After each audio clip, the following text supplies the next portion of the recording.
ভারতবর্ষ প্রায় ৭৬ বছর স্বাধীনতা হয়ে গিয়েছে, কিন্তু এখনও পর্যন্ত কিছু কিছু জায়গায় মানুষরা তাদের নিজস্ব ট্র্যাডিশনাল হিসেবে চলে। হ্যাঁ বন্ধুগণ, তোমরা ঠিকই শুনেছ। আমি আজ যে রাজ্যের কথা বলতে চলেছি সেটা হলো পূর্ব ভারতের এক রাজ্য, তার নাম নাগাল্যান্ড। সত্যি নাগাল্যান্ডের মানুষরা তাদের এখনও পুরনো দিনের ঘরবাড়ি, খাওয়া দাওয়া কিছুই চেঞ্জ করতে পারেনি। কারণ নাগাল্যান্ডের মানুষরা তাদের ট্র্যাডিশনাল আর পরম্পরা এখনও বজায় রেখেছে। এখানকার মানুষদের পোশাক আশাক, কথাবার্তা, চাল চলন সব কিছু এখনও পর্যন্ত তাদের নিজস্ব আইন অনুসারে চলাফেরা করে। তবুও ভারতবর্ষের কিছু আইন তারা মেনে চলে, কিন্তু এখনও পর্যন্ত কিছু কিছু জায়গায় তাদের নিজস্ব আইন চলে।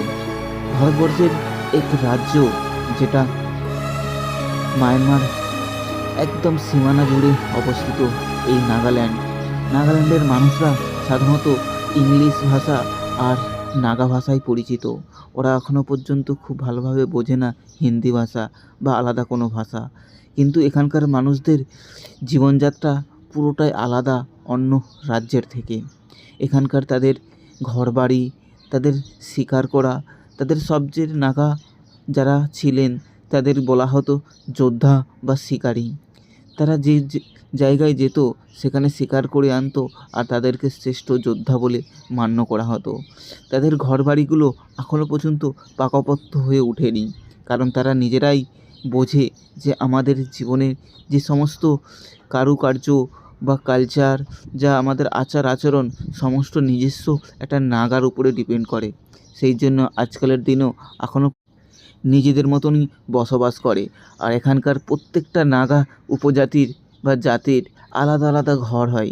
তাদের প্রত্যেকটা বাড়ির সামনে দেখতে ঠিক আলাদা টাইপ হবে, তবে সেখান থেকেই তোমরা বুঝতে পারবে এটা কোন জাতির নাগা।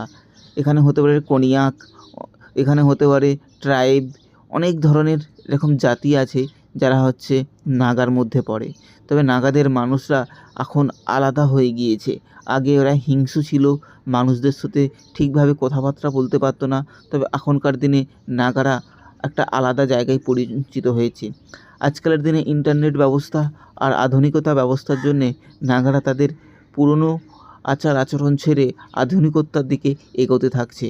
এইভাবেই আমরা নাগাদের মানুষকে দেখে এসেছি আর দেখতে থাকবো।